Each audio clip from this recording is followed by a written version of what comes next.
नमस्कार दोस्तों।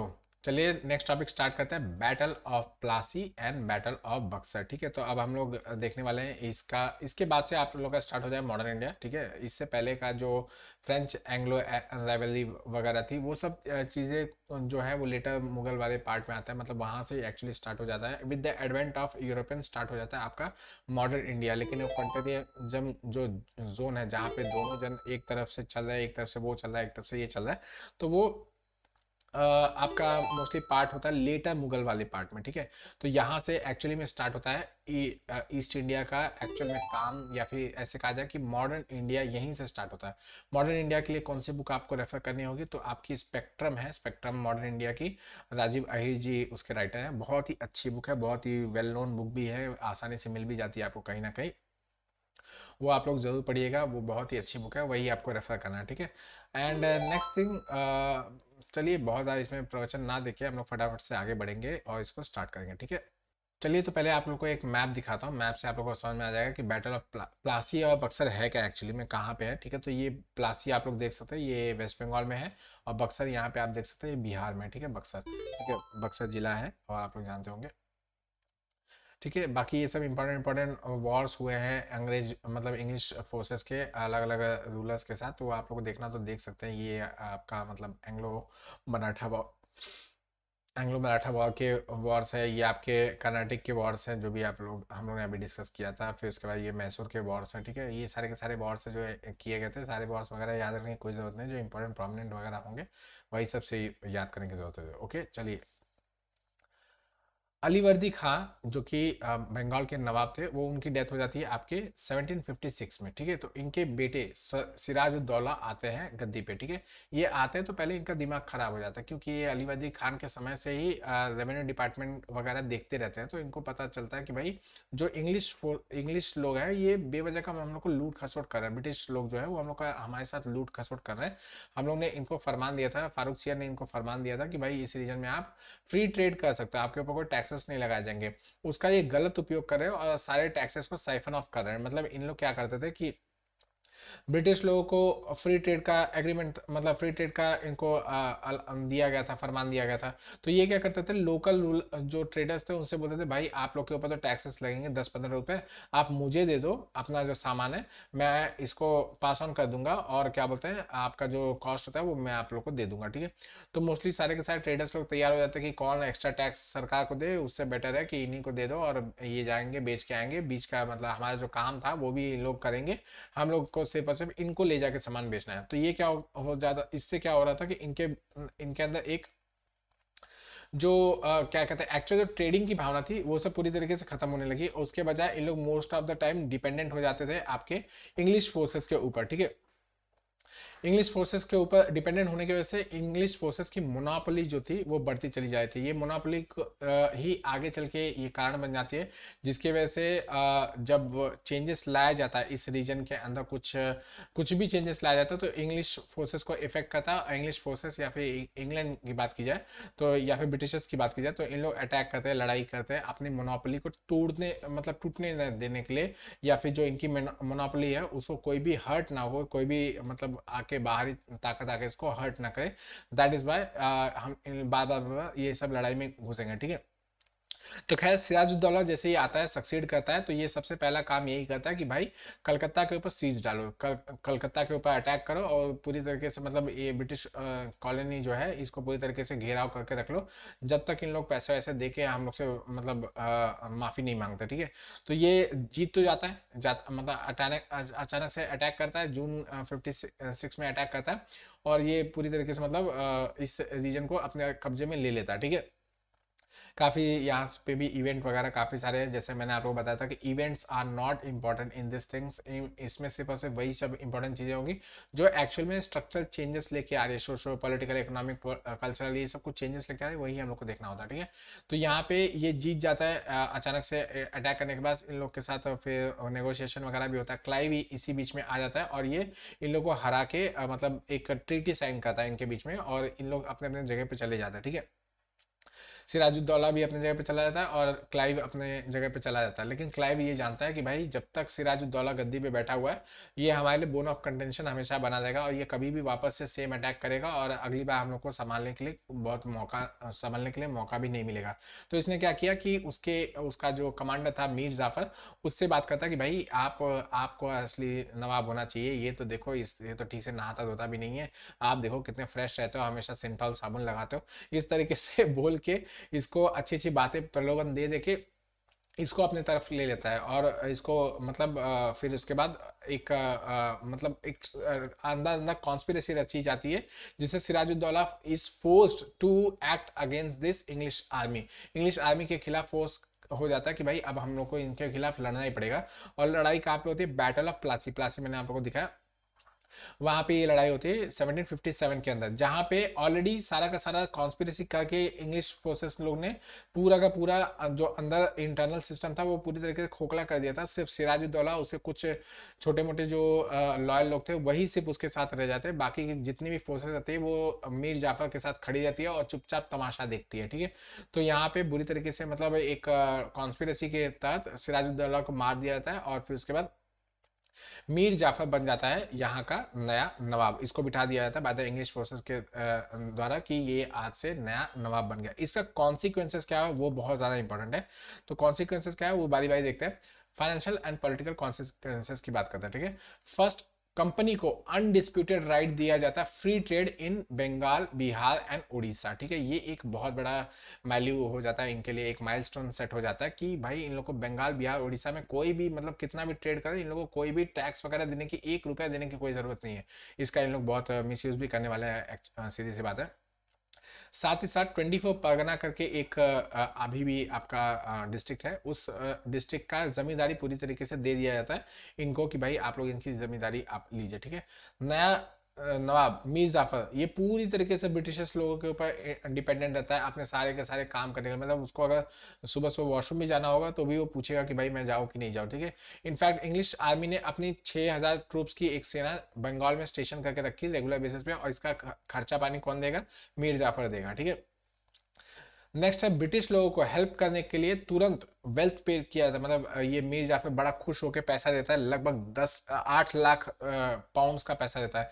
It is said that कि क्लाइव जो ये पैसा लेने के लिए आया था वो 3 बोट्स के अंदर पैसे भर भर के भेजता है, और मतलब फिर भी उसके पास पैसे बचे रहते हैं वापस से भेजने के लिए, इतना पैसा वो इसमें भेजता है। खैर ये सब चीज़ें हैं जो भी है चीज़ें। नेक्स्ट उसके बाद आगे बढ़ते हैं, इसमें 57 के जो ये वॉर है इससे एक चीज़ क्या आती है, इससे पहले क्या था कि जो मतलब 1757 से पहले इंग्लिश जो फोर्सेस है या ब्रिटिश फोर्सेस है वो एक सिर्फ और सिर्फ एक ट्रेडर्स थे। ठीक है, और इन लोग को हर एक सामान खरीदने के लिए इंग्लैंड से बुलियंस मंगाना पड़ता, बुलियंस मतलब गोल्ड वगैरह सोना वगैरह मंगाना पड़ता था कि भाई हमको पैसे दो, हम लोग को यहाँ पे ट्रेडिंग करनी है, हमको पैसे दो, हमको यहाँ पे ट्रेडिंग करनी है। लेकिन यहाँ पे अब क्या हो रहा है, इन लोग को अब बुलियन मंगाने की कोई जरूरत नहीं, इनफैक्ट इनके पास बुलियन एक्सपोर्ट करने के पैसे आ गए। मतलब इनके पास इतने सारे, या मैंने बताया था ना कि इंडिया बहुत से सोने का चिड़िया, तो इतना सारा पैसा वैसा ऑलरेडी यहीं पे पड़ा था। और ये जो रीजन में इन लोग खड़े थे, बंगाल, बिहार, उड़ीसा वाला रीजन था, इस सीजन में इतना पैसा था, इतना ट्रेड था, तो इन लोग ये सारा का सारा पैसा अब यहाँ से खरीदे, यहाँ से उठाएंगे, चोरी चुप के लेके जाएंगे और इनफैक्ट इंग्लैंड में भेजेंगे, चाइना में अपने ट्रेड वगैरह के लिए, सामान वगैरह के लिए वहाँ पे भेजेंगे। और एक तरीके से इन लोगों को इंग्लैंड से पैसा लाने की जरूरत नहीं है, अब मतलब अपने घर से पैसा खर्च करने की जरूरत नहीं, जो ऑलरेडी इनको यहाँ से मिल रहा था वो पैसा लेके इन लोग ट्रेडिंग एक्टिविटीज में लगा रहे थे, जिसकी वजह से इनको एक एक्स्ट्रा एडवांटेज मिलता चला गया। ठीक है, next, position of the British after the battle, ये बहुत इंपॉर्टेंट चीज है कि ब्रिटिश लोगों की क्या पोजीशन हो गई आफ्टर द बैटल, बैटल के बाद। तो इससे क्या हुआ ब्रिटिश लोग को मास्टरी मिल गई पूरी तरीके से बंगाल और सॉरी आगे चल के पूरे इंडिया के ऊपर काम, मतलब पूरी तरीके इंडिया के, अब पैसा ही मेन था, पैसा उन लोगों ने मतलब यहाँ से मिलना स्टार्ट हो गया, बंगाल से मिलना स्टार्ट हो गया। साथ ही साथ इस रीजन की पूरी जमींदारी और यहाँ पे फ्री ट्रेड वगैरह इन लोग को मिल गई। तो इससे क्या होगा कि इन लोग का एक पोजीशन पूरी तरीके से होल्ड होगा, एक स्ट्रांग होगा कि भाई अब इनको तो कोई हिला ही नहीं सकता, इस रीजन के ये पावर होगा। ठीक है, एक तरीके से इनका ताकत बन गया इस रीजन में। नेक्स्ट, इसके साथ साथ ये एक मेजर कंटेंडर बन गया इंडिया में अंपायर के लिए, जो मैंने आपको बताया कि भाई एक मेजर पावर बन के उभर गया। तो भाई अब जैसे उस समय मराठा थे, निजाम थे, तो उसी तरीके से ये भी एक तरीके से चले आ रहे थे कि एक नया पावर उभर के आ रहा है, ठीक है। नेक्स्ट, बैटल से पहले ये कोई एक यूरोपियन कंपनी थी जो कि बंगाल के अंदर ट्रेड कर रही, लेकिन उसके बाद इन्होंने पूरे के पूरे ट्रेड को मोनोपोलाइज कर दिया। जो मैंने आपको बताया कि भाई इन लोगों ने बंगाल, बिहार, उड़ीसा के रीजन में अपना जब मोनोपोली मिल गया, तो इन लोगों को जब फ्री ट्रेड एग्रीमेंट मिल गया कि भाई आप फ्री ट्रेड कर सकते हो यहाँ पे, तो ये जितने भी यहाँ के लोकल ट्रेडर्स थे उन लोग से सामान लेते थे और इसको मोनोपोलिस्टिक तरीके से एक्सपोर्ट करते थे, ठीक है। नेक्स्ट, इसके वजह से कंपनी का एक क्या बोलते हैं, कैरेक्टर में भी चेंजेस आना स्टार्ट होगा, ठीक है। कंपनी के कैरेक्टर में जो चेंजेस आया है उसका मतलब क्या है, मैं आप लोगों को समझाने की कोशिश करता हूँ। आप मेडिवल एज में जाइएगा, मेडिवल एज में अगर आप हो तो उस समय पॉलिटिकल पावर का मतलब है मिलिट्री पावर। समझ में आ रहा है? मतलब जिसके पास पावर है वही, मतलब जिसके पास मिलिट्री पावर है वही पॉलिटिकल पावर रख रहा है, ठीक है। आज भी somewhat it is true, लेकिन it is not exactly true, ठीक है।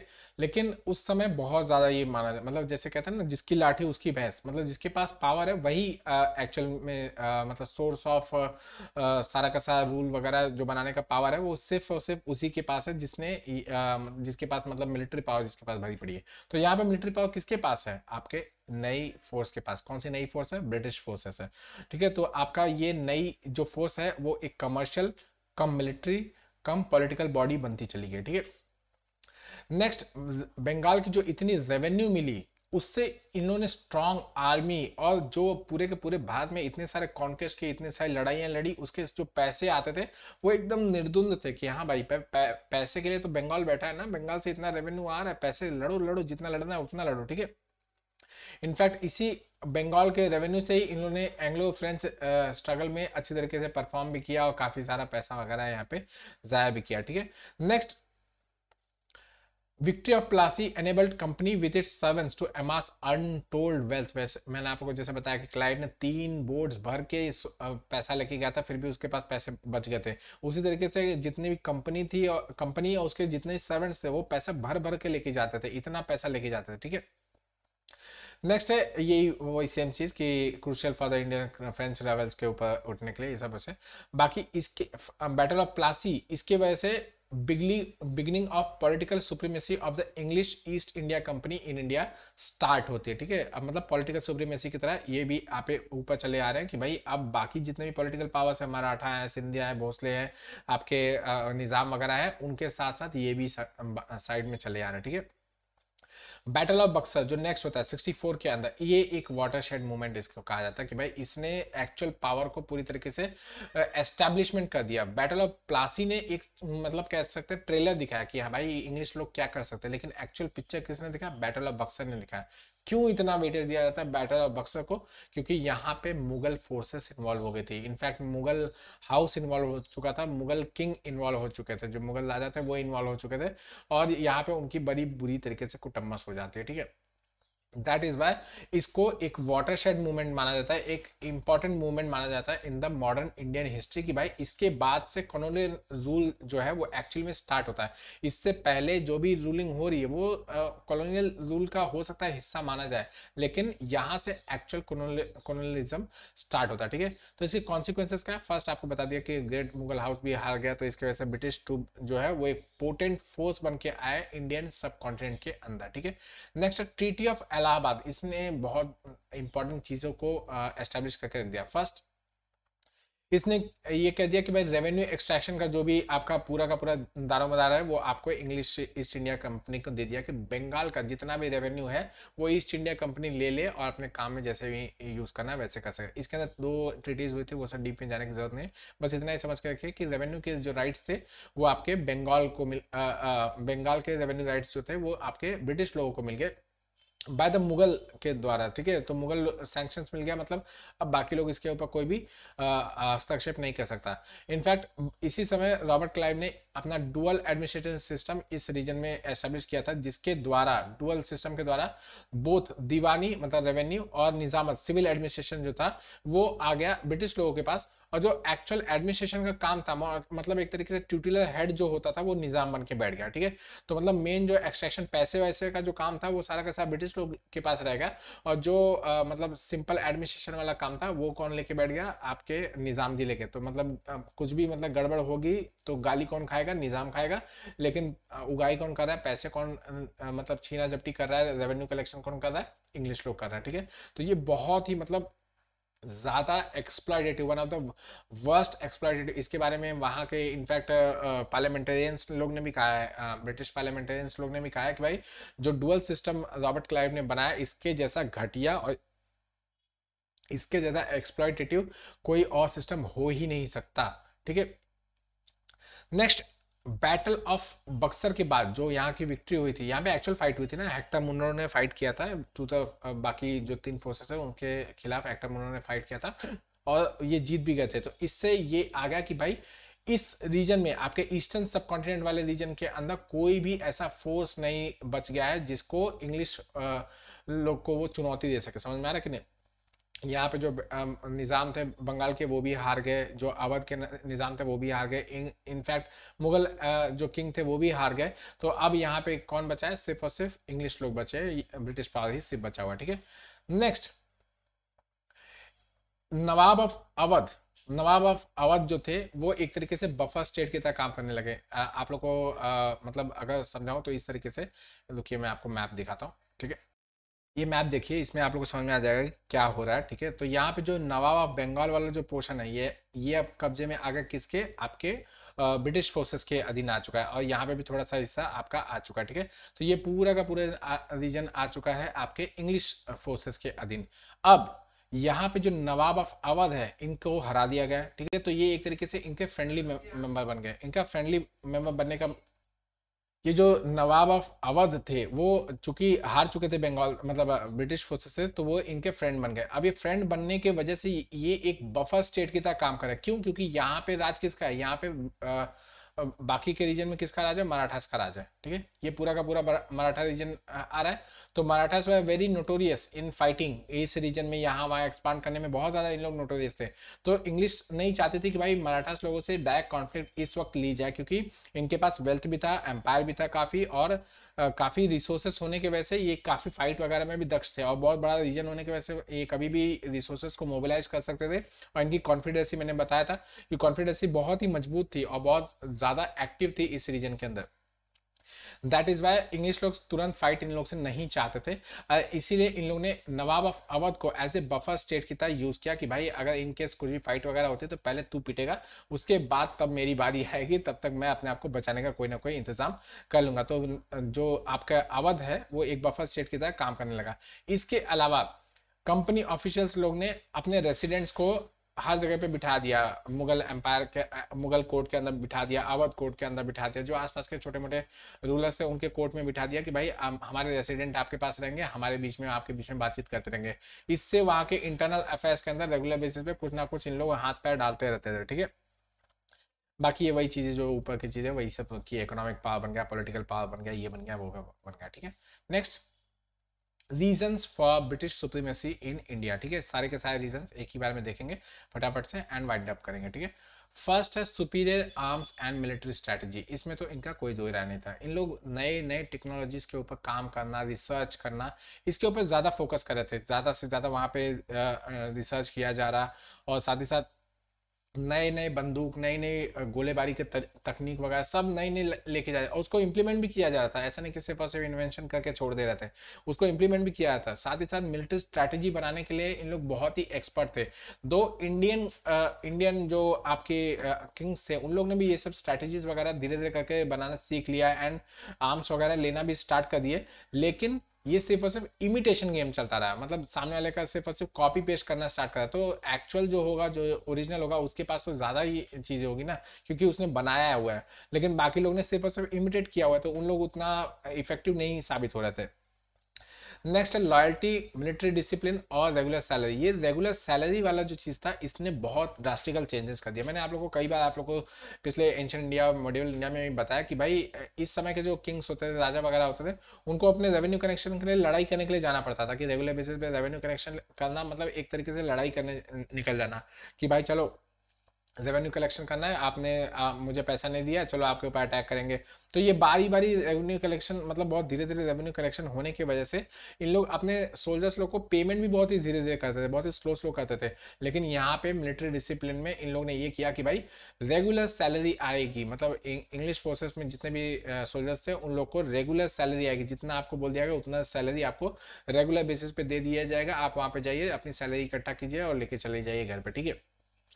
ये एक ड्रास्टिक चेंज था। इसके वजह से एक लॉयल्टी, एक सेंस ऑफ डिसिप्लिन, एक ब्रिटिश लोगों के प्रति जो समर्पण का भाव था ये बढ़ता चला गया कि भाई ब्रिटिश फोर्सेस हम लोग को इतना हेल्प कर रही है, इतना हम लोग को रेगुलर बेसिस पे पैसे दे रही है, हमारा जो टैलेंट है उसका यूटिलाइजेशन प्रॉपर हो पा रहा है, तो हम लोग उसके तरफ ज़्यादा लॉयल लेंगे। एंड मतलब आप लोगों को पता ही होगा कि भाई हाउ वी इंडियंस हैं, हम लोग को अच्छी तरीके से अगर पेमेंट खाने पीने के ये सब चीज़ें मिलती रहेंगी तो we are very much loyal to any, ठीक है। Next, procedure for selection of officers. इससे पहले जो भी यहाँ पे जो किंग्स एंड किंगडम्स जो भी थे, तो उसमें क्या था, मोस्टली हायरार्की चलती थी या क्लैन सिस्टम चलता था या फिर कोई ट्राइबल सिस्टम चलता था कि भाई ये मेरे ट्राइब से बिलोंग करता है तो मैं इसको ही सिर्फ और सिर्फ अपने यहाँ पे काम में रखूंगा, ये मेरे क्लैन से बिलोंग करता है तो मैं इसको रखूंगा, ये मेरे वर्ण से बिलोंग करता है, ये मेरे कास्ट से बिलोंग करता है, ये मेरे रीजन से बिलोंग करता है तो ही मैं इसको रखने वाला हूँ। ये सब सिस्टम को हटा दिया गया, हेरिडेटरी सिस्टम को हटा दिया कि भाई आपके पिताजी यहाँ पे काम करते थे, चलो वो मर गए आप आ जाओ, ठीक है। ऐसा काम ये सब नहीं करता है। अब यहाँ पे मेरिट बेसिस पे काम होने लगा है। इंग्लिश फोर्सेस ने इंट्रोड्यूस किया कि भाई मेरिट है, एबिलिटी है, कैपेबिलिटी है तो ही आप आओगे यहाँ पे फाइट करने के लिए, नहीं तो फिर आप जाओ चुपचाप घर पे, ठीक है। इस तरीके से यहाँ पे सिलेक्शन ऑफ द ऑफिसर्स किया जाता था। लेकिन इंडिया में तो भाई बता ही दिया मैंने आप लोग को, ठीक है। Next, quality of leadership. जो लीडरशिप इनके यहाँ पे थी, जैसे Clive, Warren Hastings, Elphinstone, Munro, इन लोग बहुत ही ज़्यादा अच्छे स्ट्रैटेजिस्ट थे, अच्छे वॉरफेयर एक्टिविटीज में मतलब इनकी अच्छी दक्षता थी। इसके अलावा ये जो सेकंड लाइन ऑफ लीडरशिप थी वो भी इनके लिए हमेशा रेडी रहती थी कि मतलब इनको कुछ होता है तो इनके जगह पे दूसरी लाइन हमेशा रेडी रहती थी। लेकिन यहाँ पे इंडियन साइड में ये था कि भाई अगर अच्छे लीडर्स थे जैसे हैदर अली, टीपू सुल्तान, माधवराव सिंधिया, जसवंतलाल होलकर या कोई और भी हो, तो इनके सेकंड लाइन में तो कोई होता ही नहीं था और यही सिर्फ और सिर्फ लीड करते रहते। तो इनको कुछ अगर गड़बड़ी हो जाती थी तो पूरा का पूरा सिस्टम ही क्रमल हो जाता, ठीक है।